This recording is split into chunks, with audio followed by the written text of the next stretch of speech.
معزز سامعین، بعثت نبوی سے قبل اہل مکہ اگرچہ بت پرستی، کفر و شرک، ظلم و ستم، زناکاری اور شراب نوشی، وحشت و بربریت اور ان جیسے کئی دیگر معاملات فاسدہ میں گھرے ہوئے تھے، مگر اس وقت بھی چند ایسے لوگ موجود تھے جو ان تمام معاملات کو نہ صرف غلط سمجھتے تھے بلکہ ان کے خلاف حق کی تلاش میں سرگرداں بھی رہتے۔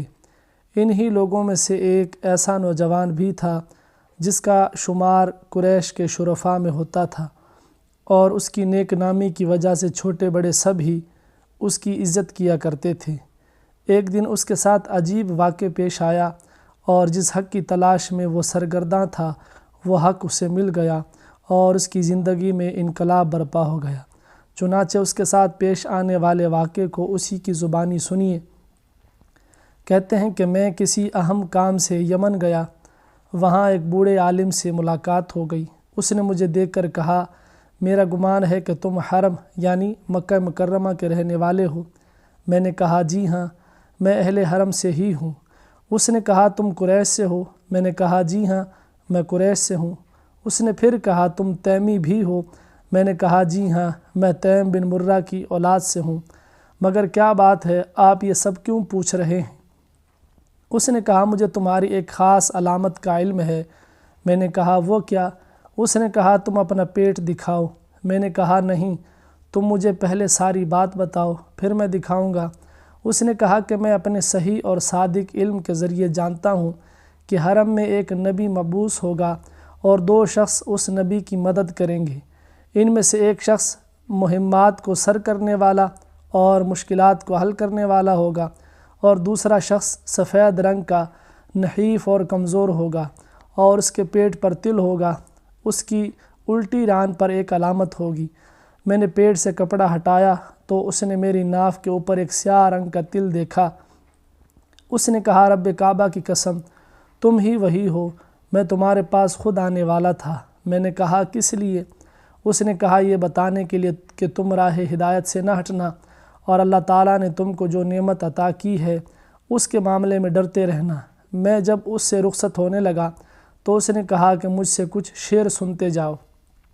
اس کے اشعار سن کر جب میں مکہ مکرمہ واپس پہنچا تو میرے واقف کار چند سرداران قریش، عقبہ بن ابی معیط، شیبہ، ربیعہ، ابو جہل وغیرہ ملے۔ انہوں نے کہا کہ تم یمن گئے ہوئے تھے، یہاں ایک عظیم واقعہ ہو گیا ہے۔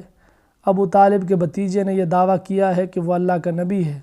اگر تم نہ ہوتے تو ہم اس معاملہ میں انتظار نہ کرتے اور خود ہی کوئی نہ کوئی فیصلہ کر لیتے، لیکن اب تم آ گئے ہو تو اس کا فیصلہ کرنا تم پر موقوف ہے۔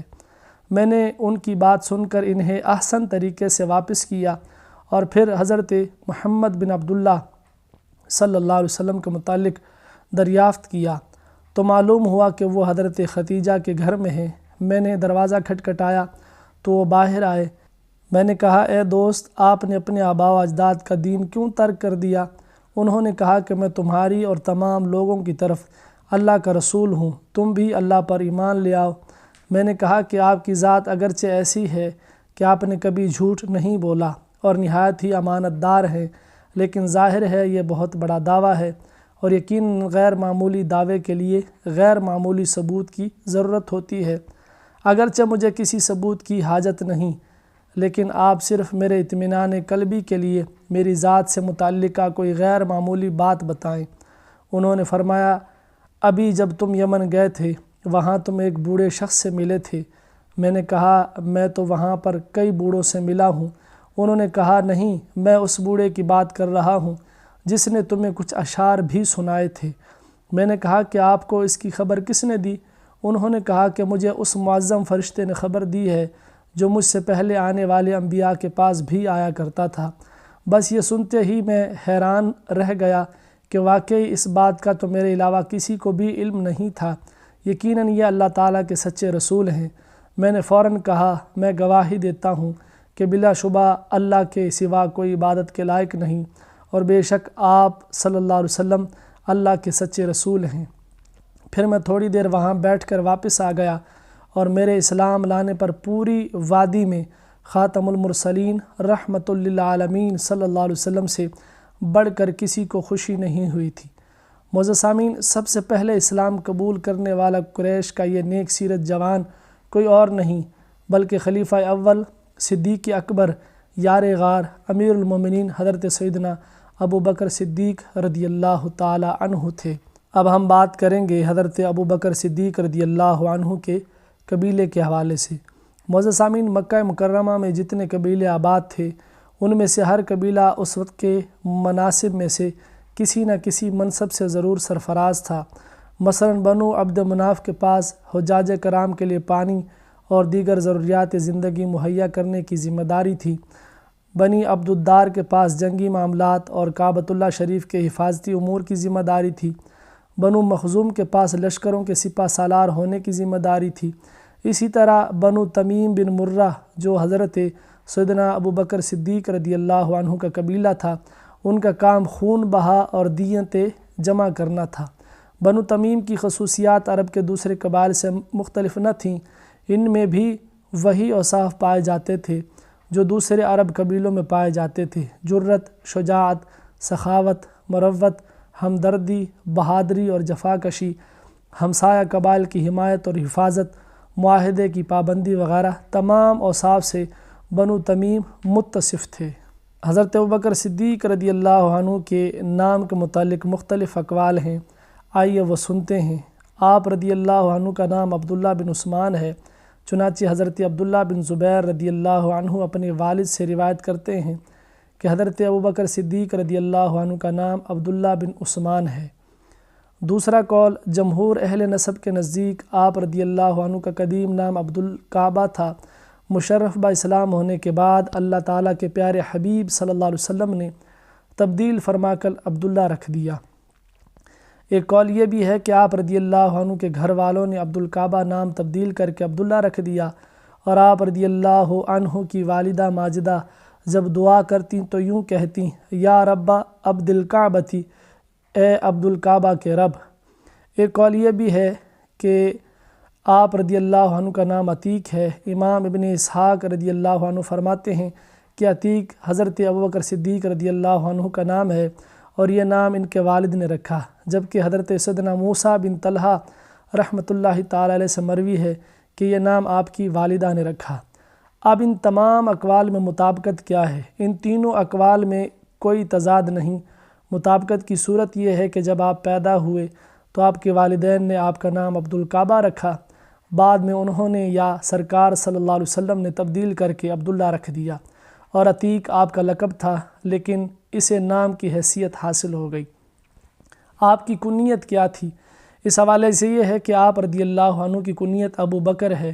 واضح رہے کہ آپ اپنے نام سے نہیں بلکہ کنیت سے مشہور ہیں، نیز آپ کی اس کنیت کی اتنی شہرت ہے کہ عوام الناس اسے آپ کا اصل نام سمجھتے ہیں، حالانکہ آپ کا نام عبداللہ ہے۔ اب آپ کی یہ جو کنیت ابو بکر ہے، اس کی وجہ کیا ہے وہ ہم سماعت کرتے ہیں۔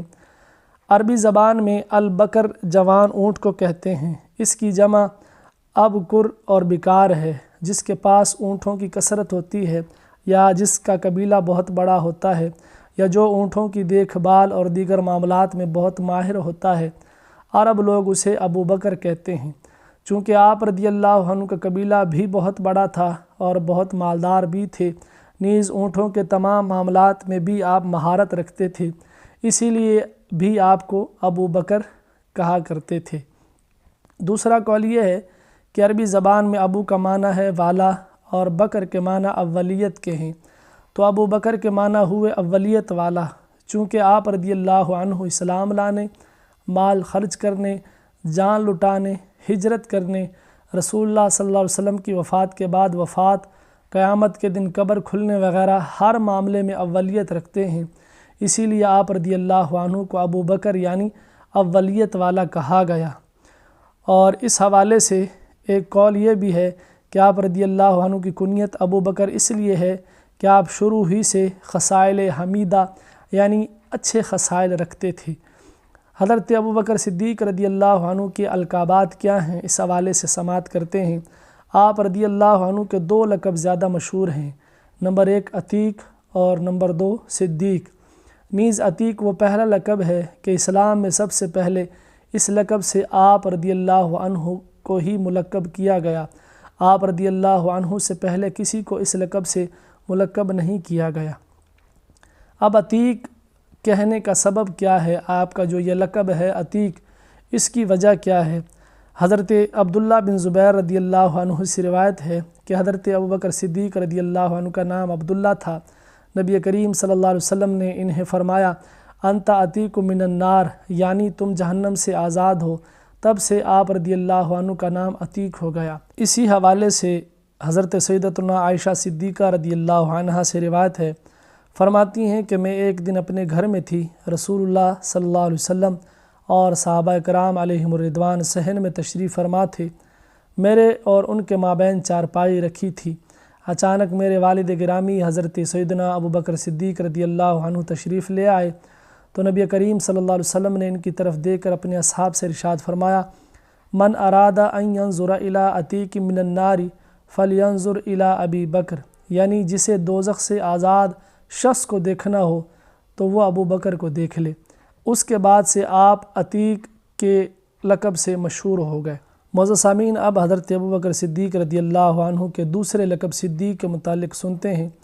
حضرت سیدتنا نبعہ حبشیہ رضی اللہ عنہ فرماتی ہیں کہ میں نے رسول اللہ صلی اللہ علیہ وسلم کو فرماتے ہوئے سنا اے ابو بکر، بے شک اللہ رب العزت نے تمہارا نام صدیق رکھا۔ ایک اور روایت میں ہے، حضرت سیدنا سعید بن زید رضی اللہ عنہ سے روایت ہے، فرماتے ہیں کہ میں 9 افراد کی گواہی دیتا ہوں کہ وہ سب جنتی ہیں، اگر میں 10ویں شخص کی بھی گواہی دوں تو میں گناہگار نہیں ہوں گا۔ پوچھا گیا وہ کیسے؟ فرمایا ہم رسول اللہ صلی اللہ علیہ وسلم کے ساتھ جبل حرا پر گئے تو اچانک وہ لرزنے لگا، تو نبی کریم صلی اللہ علیہ وسلم نے ارشاد فرمایا اے حرا ٹھہر جا کہ اس وقت تجھ پر ایک نبی، ایک صدیق اور 2 شہید کھڑے ہیں۔ حضرت سیدنا سعید بن زید رضی اللہ عنہ سے پوچھا گیا کہ اس وقت پہاڑ پر کون تھے؟ فرمایا رسول اللہ صلی اللہ علیہ وسلم، حضرت ابوبکر صدیق رضی اللہ عنہ، حضرت عمر فاروق رضی اللہ عنہ، حضرت عثمان غنی رضی اللہ عنہ، حضرت علی المرتضیٰ رضی اللہ عنہ، حضرت طلحہ، حضرت زبیر، حضرت سعد بن ابی وقاص، حضرت عبد الرحمن بن عوف رضوان اللہ تعالی علیہم اجمعین۔ پھر حضرت سعید بن زید رضی اللہ عنہ خاموش ہو گئے۔ پوچھا گیا یہ تو 9 افراد ہیں، 10ویں کون ہیں؟ فرمایا میں۔ ایک اور حدیث میں ہے، حضرت ابو ہریرہ رضی اللہ عنہ سے روایت ہے کہ جب اللہ تعالیٰ کے محبوب صلی اللہ علیہ وسلم نے معراج کی رات حضرت جبریل امین سے ارشاد فرمایا اے جبریل، میری قوم مجھ پر تہمت لگائے گی اور وہ میری تصدیق نہیں کرے گی۔ حضرت جبریل علیہ السلام نے عرض کی اگر آپ کی قوم آپ پر تہمت لگائے گی تو کیا ہوا؟ ابو بکر تو آپ کی تصدیق کریں گے کیونکہ وہ تو صدیق ہیں۔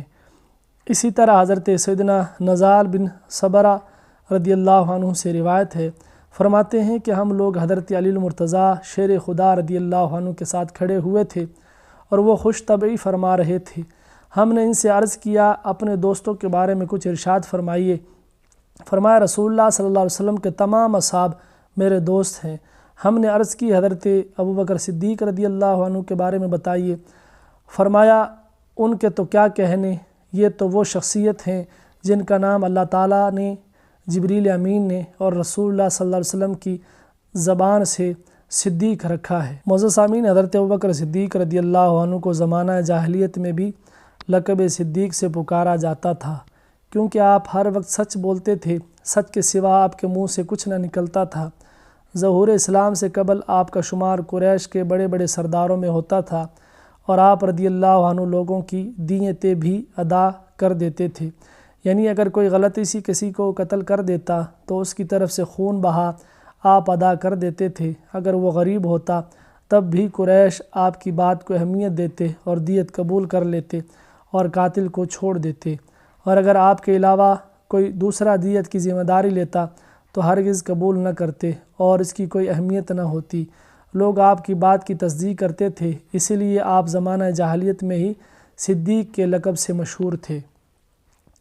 معزز سامعین، ام المومنین حضرت عائشہ صدیقہ رضی اللہ عنہا سے روایت ہے، فرماتے ہیں کہ جب نبی کریم صلی اللہ علیہ وسلم کو مسجد حرام سے مسجد اقصیٰ کی سیر کرائی گئی تو آپ صلی اللہ علیہ وسلم نے دوسری صبح لوگوں کے سامنے اس مکمل واقعے کو بیان فرمایا۔ مشرکین وغیرہ دوڑتے ہوئے حضرت ابوبکر صدیق رضی اللہ عنہ کے پاس پہنچے اور کہنے لگے کیا آپ اس بات کی تصدیق کر سکتے ہیں کہ جو آپ کے دوست نے کہی ہے کہ انہوں نے راتوں رات مسجد حرام سے مسجد اقصیٰ کی سیر کی؟ آپ رضی اللہ عنہ نے فرمایا کیا رسول اللہ صلی اللہ علیہ وسلم نے واقعی یہ بات بیان فرمائی ہے؟ انہوں نے کہا ہاں۔ آپ رضی اللہ عنہ نے فرمایا اگر رسول اللہ صلی اللہ علیہ وسلم نے یہ ارشاد فرمایا تو یقیناً سچ فرمایا ہے، اور میں ان کی اس بات کی بلا جھجک تصدیق کرتا ہوں۔ انہوں نے کہا کیا آپ اس حیران کن بات کی بھی تصدیق کرتے ہیں کہ وہ آج رات بیت المقدس گئے اور صبح ہونے سے پہلے واپس بھی آ گئے؟ آپ رضی اللہ عنہ نے فرمایا جی ہاں، میں تو آپ صلی اللہ علیہ وسلم کی آسمانی خبروں کی بھی صبح شام تصدیق کرتا ہوں، اور یقیناً وہ تو اس بات سے بھی زیادہ حیران کن اور تعجب والی ہے۔ بس اس واقعے کے بعد آپ رضی اللہ عنہ صدیق مشہور ہو گئے۔ حضرت سیدنا ابو یحییٰ حکیم بن سعد رضی اللہ عنہ سے روایت ہے، فرماتے ہیں کہ میں نے امیر المومنین حضرت علی المرتضیٰ رضی اللہ عنہ کو اللہ کی قسم اٹھا کر کہتے ہوئے سنا، فرمایا کہ ابو بکر رضی اللہ عنہ کا لقب صدیق آسمان سے اتارا گیا۔ حضرت ابو ہریرہ رضی اللہ عنہ سے روایت ہے کہ نبی کریم صلی اللہ علیہ وسلم نے ارشاد فرمایا شب معراج میں نے ہر آسمان پر اپنا نام یوں لکھا ہوا دیکھا، محمد اللہ کے رسول ہیں اور ابو بکر صدیق میرے خلیفہ ہیں۔ حضرت سیدنا عروہ بن عبداللہ رضی اللہ عنہ سے روایت ہے، فرماتے ہیں کہ حضرت سیدنا امام باقر ابو جعفر محمد بن علی بن حسین رضی اللہ عنہ کی خدمت میں حاضر ہوا اور ان سے استفسار کیا کہ تلوار کو آراستہ کرنے کے بارے میں آپ کیا فرماتے ہیں؟ فرمایا اس میں کوئی حرج نہیں، کیونکہ خود حضرت ابوبکر صدیق رضی اللہ عنہ نے بھی اپنی تلوار کو آراستہ کیا۔ میں نے کہا آپ نے انہیں صدیق کہا، یہ سننا تھا کہ آپ رضی اللہ عنہ جلال فرماتے ہوئے اٹھ کھڑے ہوئے اور قبیلے کی طرف منہ کر کے ارشاد فرمایا ہاں وہ صدیق ہیں، ہاں وہ صدیق ہیں، ہاں وہ صدیق ہیں، اور جو انہیں صدیق نہ کہے تو اللہ تعالیٰ اس کے قول کی تصدیق نہیں فرماتا، نہ دنیا میں اور نہ ہی آخرت میں۔ معزز سامعین، حضرت ابوبکر صدیق رضی اللہ عنہ ایک تاجر پیشہ ور کاروباری آدمی تھے۔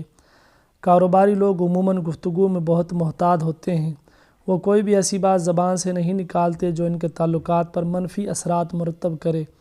نہ تو وہ کسی کے مذہب اور عقیدے میں دخل دیتے ہیں اور نہ ہی کسی کے عمل و حرکت کے بارے میں کوئی بات کرنے کی ضرورت محسوس کرتے ہیں۔ یہ لوگ مصلحت اور عافیت کو پسند کرتے ہیں، تمام معاملات اپنی آنکھوں سے دیکھتے ہیں، مگر اپنی کاروباری مجبوریوں کی وجہ سے چپ سادھ لیتے ہیں، کسی سے کچھ نہیں کہتے بلکہ اکثریت کے جذبات کی ترجمانی کرتے اور ان کی رائے کو صحیح قرار دیتے ہیں۔ لیکن جناب صدیق اکبر رضی اللہ عنہ کی فطرت عام کاروباری لوگوں کی فطرت سے بالکل برعکس تھی۔ انہوں نے اسلام قبول کرتے ہی اسلام کا فوراً اظہار کر دیا، بلکہ اسلام کی تبلیغ اور اشاعت کو اپنا اولین فریضہ سمجھ کر اپنے دیگر تاجر بھائیوں کو اسلام کے فوائد سے مطلع کرنا شروع کر دیا۔ چنانچہ جس دن اسلام لائے اسی دن حضرت عثمان بن عفان، حضرت سیدنا طلحہ، حضرت زبیر، حضرت سعد بن ابی وقاص کو اسلام کی دعوت پیش کرنے کے بعد انہیں داخل اسلام کر لیا، اور دوسرے دن حضرت عثمان بن مظعون، حضرت سیدنا ابو عبیدہ بن جراح، حضرت عبد الرحمن بن عوف اور حضرت ام سلمہ اور حضرت ارقم بن ابی الارقم کو بھی داخل اسلام کر لیا۔ گویا آپ رضی اللہ عنہ نے جیسے ہی اسلام قبول کیا، آپ کو دنیاوی تجارت سے زیادہ اس دینی تجارت میں نفع نظر آیا، لہٰذا آپ رضی اللہ عنہ نے دنیاوی تجارت کی طرح اس دینی تجارت میں بھی اپنے قریبی دوستوں کو شریک کرنا شروع کر دیا تاکہ وہ بھی زیادہ سے زیادہ نفع کمائیں۔ واقعی تاجر ہو تو حضرت ابو بکر صدیق رضی اللہ عنہ جیسا۔ معزز سامعین، ام المومنین حضرت عائشہ صدیقہ رضی اللہ عنہا سے روایت ہے کہ حضرت سیدنا ابو بکر صدیق رضی اللہ عنہ ظہور اسلام سے قبل بھی ایک دوسرے کے دوست تھے۔ حضرت سیدنا ابو بکر صدیق رضی اللہ عنہ اور رسول اللہ صلی اللہ علیہ وسلم کے درمیان ایسی گہری دوستی تھی کہ نبی کریم صلی اللہ علیہ وسلم حضرت ابو بکر صدیق کے گھر روزانہ تشریف لاتے تھے۔ چنانچہ حضرت سیدتنا عائشہ صدیقہ رضی اللہ عنہ سے روایت ہے کہ کوئی دن ایسا نہ گزرتا تھا کہ جس کی صبح اور شام رسول اللہ صلی اللہ علیہ وسلم ہمارے گھر تشریف نہ لاتے ہوں۔ معزز سامعین، حضور علیہ السلام سے دوستی کے وقت آپ رضی اللہ عنہ کی عمر 16 یا 18 سال تھی، اور جب آپ اسلام لائے اس وقت آپ کی عمر 38 سال تھی، اور یقیناً دوستی کے وقت نبی کریم صلی اللہ علیہ وسلم کی عمر مبارک کم و بیش 20 سال تھی کہ آپ صلی اللہ علیہ وسلم حضرت ابوبکر صدیق رضی اللہ عنہ سے 2 یا 2.5 سال عمر میں بڑے تھے۔ نبی کریم صلی اللہ علیہ وسلم اور حضرت ابوبکر صدیق رضی اللہ عنہ کی باہم دوستی کی کئی وجوہات ہیں۔ ایک وجہ تو وہی ہے جو آپ ابھی سن چکے ہیں کہ آپ دونوں تقریباً ہم عمر تھے، اور دو ہم عمر افراد میں انسیت و محبت ایک فطری عمل ہے۔ نیز آپ رضی اللہ عنہ مکہ مکرمہ کے اس محلے میں رہتے تھے جس میں شہر کے بڑے اور مشہور تاجر رہائش پذیر تھے، اور ان کا کاروبار مکہ مکرمہ سے لے کر یمن اور شام کے مختلف علاقوں تک پھیلا ہوا تھا، اور نبی کریم صلی اللہ علیہ وسلم بھی حضرت سیدتنا خدیجہ رضی اللہ عنہا سے شادی کرنے کے بعد ان کے ساتھ ہی تشریف لے آئے تھے، تو ایک ہی محلے میں رہنے کی وجہ سے دونوں میں ملاقاتوں کا سلسلہ طویل ہوتا چلا گیا، اور پھر دونوں کے درمیان اچھے خاصے مراسم پیدا ہو گئے، اور یہ مراسم آہستہ آہستہ گہری دوستی میں تبدیل ہو گئے۔ نیز کاروبار ایک ہونے کے ساتھ ساتھ دونوں ہستیوں کی طبیعتیں نہایت ہی نفیس تھیں۔ کفار قریش کی بت پرستی اور مشرکانہ عقائد و نظریات سے دونوں ہی کو سخت نفرت تھی، اور یہ ان تمام غلط رسوم و عادات اور اطوار سے محفوظ تھے جن میں مکہ مکرمہ کے دیگر لوگ مبتلا تھے۔ الغرض یہی مشترکہ صفات گہری دوستی اور قربت کا ذریعہ بن گئیں۔ نیز اسلام کے بعد اس میں مزید ایسا استحکام پیدا ہوا کہ قیامت تک اس کی مثال نہیں ملتی۔ حضرت سیدنا ابو میسرہ رضی اللہ عنہ سے روایت ہے کہ نبی کریم صلی اللہ علیہ وسلم ظہور اسلام سے قبل بعض اوقات باہر نکلتے تو کوئی غیبی شخص پیچھے سے آپ کا نام لے کر یوں آواز دیتا، یا محمد صلی اللہ علیہ وسلم۔ آپ جب پیچھے دیکھتے تو کوئی نہ ہوتا، بڑے حیران ہوتے اور دوبارہ گھر تشریف لے جاتے۔ حضرت سیدنا ابو میسرہ عمر بن شرحبیل رضی اللہ عنہ سے روایت ہے کہ نبی کریم صلی اللہ علیہ وسلم نے ام المومنین حضرت سیدتنا خدیجہ رضی اللہ عنہ سے فرمایا، جب میں تنہا ہوتا ہوں تو مجھے ایک عجیب آواز سنائی دیتی ہے، اللہ کی قسم ضرور کوئی معاملہ ہے۔ حضرت سیدتنا خدیجہ رضی اللہ عنہا نے عرض کیا، اللہ کی پناہ، آپ کے ساتھ ایسا کیوں ہوگا؟ اللہ کی قسم آپ تو امانت دار، صلہ رحمی کرنے والے، نہایت ہی سچے انسان ہیں۔ بعد میں سرکار صلی اللہ علیہ وسلم کی غیر موجودگی میں حضرت ابوبکر صدیق رضی اللہ عنہ تشریف لائے تو حضرت خدیجہ رضی اللہ عنہا نے آپ کو سارا ماجرا سنایا، کیونکہ رسول اللہ صلی اللہ علیہ وسلم کے یہی گہرے دوست تھے، اور کہا، اے عتیق ایسا کرو، انہیں ورقہ بن نوفل کے پاس لے جاؤ۔ اتنے میں رسول اللہ صلی اللہ علیہ وسلم بھی تشریف لے آئے۔ حضرت ابوبکر صدیق رضی اللہ عنہ آپ کو ساتھ لے کر حضرت سیدنا ورقہ بن نوفل رضی اللہ عنہ کے پاس چل دیے۔ راستے میں گفتگو ہوئی تو نبی کریم صلی اللہ علیہ وسلم نے استفسار فرمایا، ابوبکر تمہیں میرے بارے میں یہ باتیں کس نے بتائیں؟ عرض کیا، خدیجہ نے۔ چنانچہ دونوں سیدنا ورقہ بن نوفل رضی اللہ عنہ کے پاس پہنچے اور سارا ماجرا بیان کیا۔ انہوں نے کہا، اب اگر آپ کو آواز آئے تو آپ وہیں ٹھہرے رہیں اور مکمل بات سنیں، پھر مجھے آ کر بتائیں۔ چنانچہ نبی کریم صلی اللہ علیہ وسلم نے ویسا ہی کیا، اور جب دوبارہ ان کے پاس آئے تو انہیں وہ ساری غیبی بات بیان کر دی۔ انہوں نے سب کچھ سننے کے بعد آپ صلی اللہ علیہ وسلم کو نبی مرسل ہونے کی خوشخبری دی۔ معزز سامعین، ماہ رمضان مبارک میں 10 بعثت نبوی کو ام المومنین حضرت خدیجہ الکبریٰ رضی اللہ عنہا کا وصال ہو گیا۔ آپ رضی اللہ عنہ کے وصال کے بعد نبی کریم صلی اللہ علیہ وسلم بہت غمگین رہنے لگے۔ حضرت ابوبکر صدیق رضی اللہ عنہ سے آپ کا حزن و ملال دیکھا نہ گیا، تو آپ رضی اللہ عنہ اپنی لخت جگر حضرت سیدنا عائشہ صدیقہ رضی اللہ عنہا کو بارگاہ رسالت میں لے کر حاضر ہوئے اور عرض کیا، یا رسول اللہ صلی اللہ علیہ وسلم، یہ میری لخت جگر ہے، آپ کا کچھ غم یہ دفع کر دے گی کہ ان میں حضرت سیدنا خدیجہ الکبریٰ کی خصلتیں موجود ہیں۔ معزز سامعین، رسول اللہ صلی اللہ علیہ وسلم اور حضرت ابوبکر صدیق رضی اللہ عنہ کے مابین جو دوستی اور محبت کا رشتہ قائم تھا، یقیناً وہ کسی غرض کے سبب نہیں تھا، بلکہ صرف اور صرف للہیت والا رشتہ تھا۔ خود جناب صدیق اکبر رضی اللہ عنہ بھی اس عظیم رشتے کو نہایت ہی محبت سے بیان کرتے تھے۔ نبی کریم صلی اللہ علیہ وسلم کے مشیر حضرت سیدنا ابوبکر صدیق رضی اللہ عنہ فرماتے ہیں، مجھے 3 چیزیں پسند ہیں۔ نمبر 1، آپ صلی اللہ علیہ وسلم کے چہرے انور کا دیدار کرتے رہنا۔ نمبر 2، آپ صلی اللہ علیہ وسلم پر اپنا مال خرچ کرنا۔ نمبر 3 آپ صلی اللہ علیہ وسلم کی بارگاہ میں حاضر رہنا۔ اللہ تعالیٰ نے حضرت ابوبکر صدیق رضی اللہ عنہ کی یہ تینوں خواہشیں حب رسول صلی اللہ علیہ وسلم کے صدقے پوری فرما دیں۔ آپ رضی اللہ عنہ کو سفر اور حضر میں رفاقت حبیب صلی اللہ علیہ وسلم نصیب رہی، یہاں تک کہ غار ثور کی تنہائی میں آپ رضی اللہ عنہ کے سوا کوئی اور زیارت سے مشرف ہونے والا نہ تھا، اور اسی طرح مالی قربانی کی سعادت اس کثرت سے نصیب ہوئی کہ اپنا سارا مال اور سامان رسول اللہ صلی اللہ علیہ وسلم کے قدموں پر قربان کر دیا، اور مزار پر انوار میں بھی آپ دائمی رفاقت اور قربت عنایت فرمائی گئی۔ معزز سامعین، حضرت ابوبکر صدیق رضی اللہ عنہ کا اللہ تعالیٰ پر ایمان نہایت محکم اور عظیم تھا۔ آپ کو ایمان کی حقیقت کا گہرا ادراک تھا۔ کلمہ توحید آپ کے رگ و پے میں سرایت کر گیا تھا۔ آپ کے دل اور دماغ پر ایمان اور یقین ہی کی حکمرانی تھی۔ کلمہ توحید کے آثار اور نتائج آپ کے اعضاء اور جوارح پر بھی مرتب ہوئے، اور انہی آثار کی روشنی میں آپ نے اپنی حیات مستعار کی۔ آپ اعلیٰ اخلاق سے آراستہ اور گھٹیا اخلاق سے پاک اور صاف تھے۔ آپ شریعت الہی کو مضبوطی سے تھامنے اور رسول اللہ صلی اللہ علیہ وسلم کی ہدایت اور رہنمائی کی اقتداء کی بڑی شدید تڑپ رکھتے تھے۔ آپ کا ایمان باللہ سرگرمی و نشاط، عزم و ہمت، جہد مسلسل، عمل پیہم، مجاہدے، جہاد و تربیت، عزت، ترقی اور عالی مرتبے کا باعث تھا۔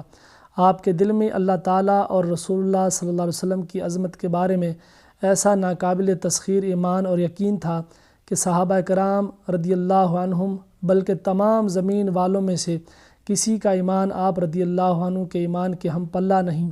چنانچہ امیر المومنین حضرت سیدنا عمر فاروق رضی اللہ عنہ نے ارشاد فرمایا، لو وزن ایمان ابی بکر بایمان اہل الارض لرجح بہم، یعنی اگر حضرت ابوبکر صدیق رضی اللہ عنہ کا ایمان تمام زمین والوں کے ایمان کے ساتھ وزن کیا جائے تو آپ رضی اللہ عنہ کا ایمان ان سب کے ایمان سے زیادہ وزنی ہو۔ اور اس روایت کی ایک مثال یہ بھی ہے کہ حضرت سیدنا ابو بکرہ ثقفی رضی اللہ عنہ سے مروی ہے کہ نبی کریم صلی اللہ علیہ وسلم نے صحابہ کرام سے استفسار فرمایا، من رآ منکم رؤیا، یعنی تم میں سے کسی نے خواب دیکھا ہے؟ ایک صحابی نے عرض کیا، جی ہاں یا رسول اللہ صلی اللہ علیہ وسلم، میں نے خواب دیکھا کہ آسمان سے ایک میزان نازل ہوا اور اس میں آپ صلی اللہ علیہ وسلم کا اور حضرت ابوبکر صدیق رضی اللہ عنہ کا وزن کیا گیا، تو آپ صلی اللہ علیہ وسلم حضرت ابوبکر صدیق رضی اللہ عنہ سے وزن میں بھاری رہے۔ پھر حضرت ابوبکر صدیق رضی اللہ عنہ اور حضرت عمر فاروق کا وزن کیا گیا تو سیدنا ابوبکر صدیق رضی اللہ عنہ کا پلڑا وزنی رہا۔ پھر حضرت عمر فاروق اور حضرت عثمان غنی رضی اللہ عنہ کا وزن کیا گیا تو حضرت عمر فاروق حضرت عثمان غنی سے بھاری ثابت ہوئے۔ پھر وہ میزان اٹھا لی گئی۔ رسول اللہ صلی اللہ علیہ وسلم اس خواب سے کبیدہ خاطر ہوئے۔ پھر آپ صلی اللہ علیہ وسلم نے ارشاد فرمایا، یہ نبوت کی خلافت ہے، پھر اللہ تعالیٰ جسے چاہے گا بادشاہی عطا فرمائے گا۔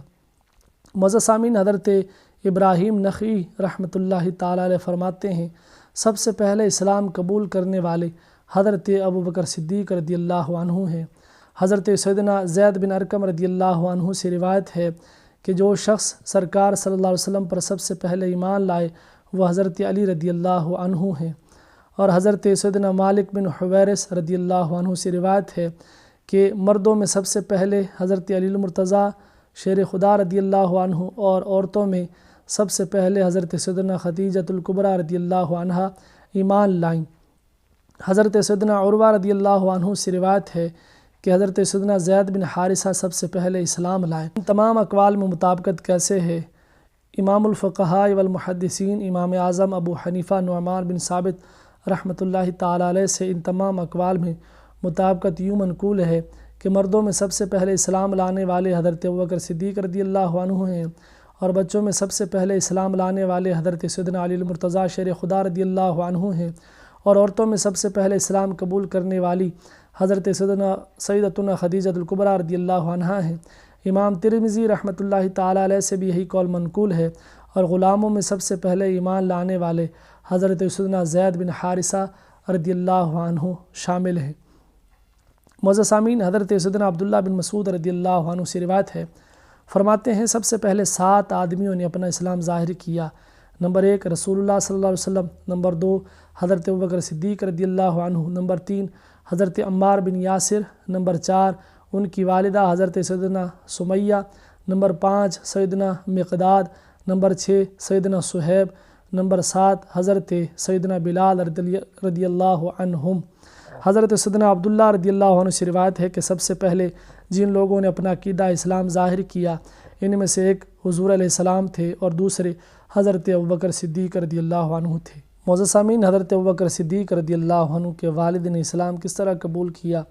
حضرت سیدتنا اسماء بنت ابی بکر صدیق رضی اللہ عنہما سے روایت ہے کہ جب نبی کریم صلی اللہ علیہ وسلم فتح مکہ سے قبل شہر کے باہر وادی ذی طویٰ میں ٹھہرے ہوئے تھے، حضرت سیدنا ابو قحافہ عثمان بن عامر رضی اللہ عنہ نے اپنی سب سے چھوٹی بیٹی سے کہا، اے بیٹی مجھے جبل ابو قبیس پر لے چلو۔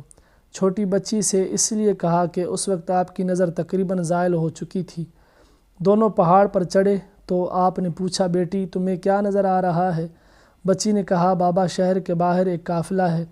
بولے، کیا کوئی لشکر ہے؟ بچی بولی، ایک آدمی نظر آ رہا ہے جو قافلے کے آگے پیچھے آ جا رہا ہے۔ کہنے لگی، بیٹی یہ لشکر کا سپہ سالار ہے۔ بچی کہنے لگی، بابا اب قافلہ منتشر ہو گیا ہے۔ بولے، بیٹی مجھے جلدی سے گھر لے چلو۔ بچی آپ کو لے کر گھر کی طرف چل دی۔ نبی کریم صلی اللہ علیہ وسلم شہر میں فاتحانہ داخل ہوئے اور مسجد حرام میں تشریف فرما ہوئے تو حضرت ابوبکر صدیق رضی اللہ عنہ اپنے والد سیدنا ابو قحافہ عثمان بن عامر رضی اللہ عنہ کو آپ کی خدمت میں لے کر حاضر ہوئے تو آپ صلی اللہ علیہ وسلم نے ارشاد فرمایا، ابو بکر ان کو گھر ہی میں رہنے دیتے، ہم خود ان کے پاس جاتے۔ حضرت ابوبکر صدیق رضی اللہ عنہ نے عرض کیا، یہ اس بات کے زیادہ حقدار ہیں کہ آپ کی خدمت میں حاضر ہوں، نہ کہ آپ ان کے پاس تشریف لے جائیں۔ چنانچہ نبی کریم صلی اللہ علیہ وسلم نے حضرت ابوبکر صدیق کے والد کو اپنے سامنے بٹھایا اور ان کے سینے پر ہاتھ پھیر کر فرمایا، اسلام قبول کرو۔ اتنا فرمانا تھا کہ وہ بے ساختہ کلمہ پڑھنے لگے اور دائرہ اسلام میں داخل ہو گئے۔ معزز سامعین، حضرت ابوبکر صدیق رضی اللہ عنہ کی والدہ کا تعارف سماعت کرتے ہیں۔ آپ رضی اللہ عنہ کی والدہ محترمہ کا نام سلمہ بنت صخر بن عامر بن کعب بن سعد بن تیم بن مرہ اور کنیت ام الخیر ہے۔